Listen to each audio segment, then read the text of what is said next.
Hey everybody, Unstable Gamer here, and tonight we're going to be taking a look at the newest dev update that came out on Friday. And first I'm going to apologize for getting this out late. I really wanted to take the time to consider the response before I put a response together, and it took a little while. I didn't want to put out a knee-jerk reaction video. I really wanted to put some thought into this.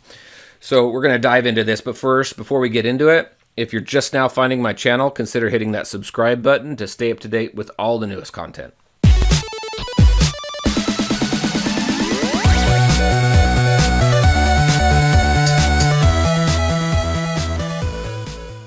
All right, and welcome back. So we're going to go ahead and take a look at each part of this. There's quite a bit in here, so we're going to spend some time on this and really take a look at the dev's response to the community's response to the red stars and how they were implemented. So this first paragraph really here just says, hey, we know and we've seen all of the conversation that has come up due to red stars, and we really want to take some time to investigate and understand the broad range of the player responses. And they want to talk a little bit about character and team progression, power scaling, and then access to red stars. So right here, this first part is going to go over red star power. So with the addition of red stars, it's provided us with another way to boost our teams in order to take advantage of future content or even existing content when you think about Ultima 6 right now, and that's still pretty difficult. I think as we boost our characters with the red stars, it's going to get more and more feasible to hit 100%. I talked to some people in my alliance, and since the red stars came out, things have been getting easier. I think part of the pain with the red stars is that in the very beginning, you get some people who get really lucky with some of the orb pulls, and it really is imbalanced in the very beginning. I think there is also some imbalance with blitz, so we're going to get into that just a little bit, but I think over time it's going to average out as far as the power level goes, and it's just going to be another thing eventually, right? But I think really that the pain point is just the early beginning, and I think that's really what they're addressing right here. So it talks about adding new ways for characters to gain power is a difficult process. And I really truly believe, and I've said this before, I believe that developers want to do a great job with this game because they want it to be successful. I want it to be successful because, again, it is a really good game. There's just some bumps along the way, right? We're going to go into this next paragraph here, which talks about the random nature of the systems. So we have two different systems that really boost character power. We have Stark Tech and we have Red Stars now. Stark Tech, you have the opportunity to place those benefits where you want them. Granted, the benefits of Stark Tech take a whole lot longer to realize, and I don't think you're really going to realize that until you get to 10 and 20% of the bonuses in there, but you're able to pick and choose where those bonuses are applied. With the red stars, there is no way for you to pick and choose. It's a roll of the dice. It's completely RNG, and I think that right there has been the focal point of a lot of concern as well. That's their answer, it seems, to people who dump a bunch of money into the game to get the best characters so that they can stay at the top of the leaderboards and such like that.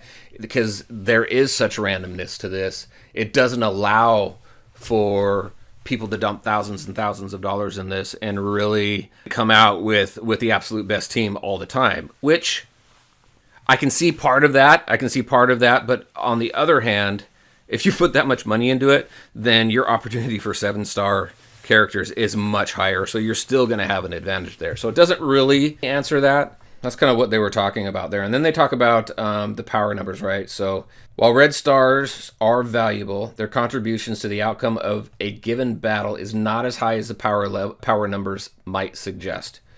And they're going to go into specifics right here. So one thing that's not part of the power score is the player skill. So you choosing which characters to play, which enemy or opponent characters to fight first, which abilities to use. So those choices that you make in the game, they're saying equates to about 20% more power when battling an opponent controlled by the AI. I can understand that. I agree with that because, I mean, you have the AI blowing Crossbones taunt early in the game, and then you can easily burn Crossbones down, right?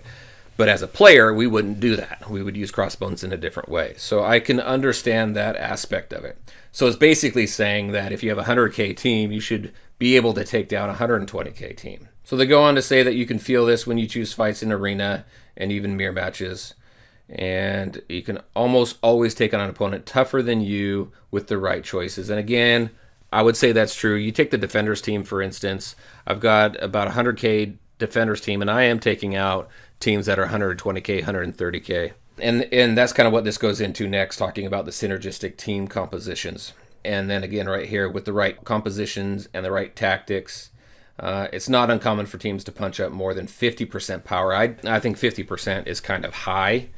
I don't think I've been able to take out a 150K team with my 100K Defenders. But I understand what they're trying to get across here. They're talking about player skill, player choice, and the synergistic teams giving the player a better opportunity to win against AI teams that may be higher level.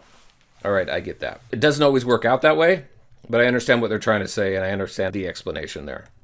This part of the paragraph here really just talks about how they've extensively tested the Gold Star versus a mix of high red and Gold Star compositions, and they feel that their testing proved that it was essentially an even playing field based on choices, and as long as you pick your opponents wisely, right? So that's what the power level's all about. Boils down to player skill, player choice against an AI. Next goes into the Red Star accessibility here. That said, so everything we just talked about, we recognize that the power gap looks daunting, particularly when most collections are just starting to build up. So as more orbs drop and as more of those orbs convert into the elite Red Star orbs, then we'll quickly have 3 to 5 Red Star characters spread throughout the roster. That's true. You'll be armed with even more viable tactical options. True. So even in the beginning here, one thing that I think is kind of cool in the very beginning here, and with as rare as the high Red Star characters are, the game has been so focused on teams. I mean, I said this months ago, but with Defenders and everything, it's all about the synergy of the teams. That's why you look at tier lists or top 10s. It just doesn't seem to matter much anymore because it all depends on the team. Defenders himself, one of the best teams in the game, but you take that team and you break it up. None of the characters, none of the fighters are really any good on their own, except, well, in my opinion, I think Daredevil's pretty doggone good. But everybody else, it's just they're not good on their own until they're in that team, right? It does give you that opportunity to mix and match the teams a little bit more. However, that's just in the beginning and over the next several weeks. I think, again, as things balance out and as those synergistic teams get more and more Red Star characters within those teams, then we're going to see everything go back to the way it was. It's going to be all about the teams again. But in the beginning, it is cool to have a little bit of variety. So we recognize that to reach that point will take some time and trust. So we want to help the players build up their roster faster. So they are making the Red Stars more accessible right now in the early parts of this. I don't think this is going to continue forever, but in the early parts, they're saying, hey, okay, we recognize some of the feedback. We recognize some of the imbalance. So here's some more Red Stars to help you out to build that roster and hopefully level that playing field a little bit more. Let's see. So we have the seasonal login calendar. So we've seen that. Log in daily, and at the end of the week, you get a bunch of Red Star orbs. We'll be adding several Red Star achievements. So those hit today. So you'll get 10,000 Red Star orbs for each achievement once you hit level 54, 59, and then up to 69. And if you're already 70, everything is retroactive. Or if you're 64, you'll get 64, 59, and 54. So it's retroactive. You'll get all of those in there. And that hit today. So that was pretty cool. There was a ton in there. My luck, you guys all know my luck, RNG is really bad. But I think my best one out of that pull was a 4 Red Star Mordo. And then this other part here, we're already past this, but they did the back-to-back Red Star Blitz. As far as elite Red Star orbs go, so these things, you need what? You need 5,000 in order to open one elite fragment. They broke down how many fragments you get. So for a 1-star duplicate, you get 100 fragments, then 200, and then you can see all the way down to the list if you're lucky enough to get a duplicate 7, then you're going to get 12,000, which equates to 2.4 elite orbs. As our rosters build and they give us these red orbs and we go through the blitzes and we go through all these other ways in order to get these red orbs, then we're going to get a ton of duplicates, and it should build up fairly quick. Again, it's going to take some time, especially in the beginning once we're building up our rosters, because a lot of the red stars we don't have. So I get that. I understand that piece. And then they go into the impact on mission content. So some missions in Strike Force have been extremely challenging without the presence of red star orbs, and that there should always be new challenges to overcome on the horizon. And I agree with that. We should always be looking for something to continue, something, because we don't want to end with the Ultimate 6 raid. We want to continue past that. Otherwise, there's no point in continually building up our teams. So we're going to build up our teams, we're going to continue to build the power, and then we're going to keep going through the content that they have planned. And part of this, you know, they have a roadmap. They know what they're going to be launching, so maybe we just don't fully understand everything right now with the red stars, but when you take a look at the larger picture, it may make more sense. All right, it says going forward, we will continue to tune PvE content to the needs of that particular challenge. You may see red stars in some upcoming modes, including Fear the Darkness and raids, but ultimately red stars themselves will not be determining the tuning of the content, and existing content will not be rebalanced around the red stars. What does that mean, really? I haven't really seen too many issues with the raids right now, but they are keeping in mind the PvE content here. And now this last part really here is cool that they recognize this with red stars and blitz. Some of the pre-generated teams that we provide for tier 8 of blitz are currently overpowered, and they're going to be fixing that error. We recognize the importance of strategic planning for your blitz battles, and with the addition of red stars, we will be improving several elements of the UI so that you'll have more information about the star ratings of the team you're about to face, which is awesome, because right now you don't know the red star level of those teams that you're going to battle until you get into that fight. They're also adding the long-awaited Blitz tier progress indicator. So they're trying to add more information there so that we can make a better choice when we go into Blitz, and they recognize that some of those teams are overpowered, so they're going to try and fix that. Wow, that was a lot. There is a lot here. And I understand that there's still some concerns around this. I understand that there's some opinions out there that the devs said, well, hey, we heard your concerns, but we're not going to do anything about it. They are doing some stuff about it. It may not be everything that we wanted, but we are getting some response to them, and they are looking at some of those concerns that we put out there, like Blitz and the imbalancing. They may do some tweaks over time as they see the red stars mature more over the next few weeks, months, however long it may be, or they may leave it the same. I don't know. We may be perfectly happy with it in the next few weeks because everything has balanced out.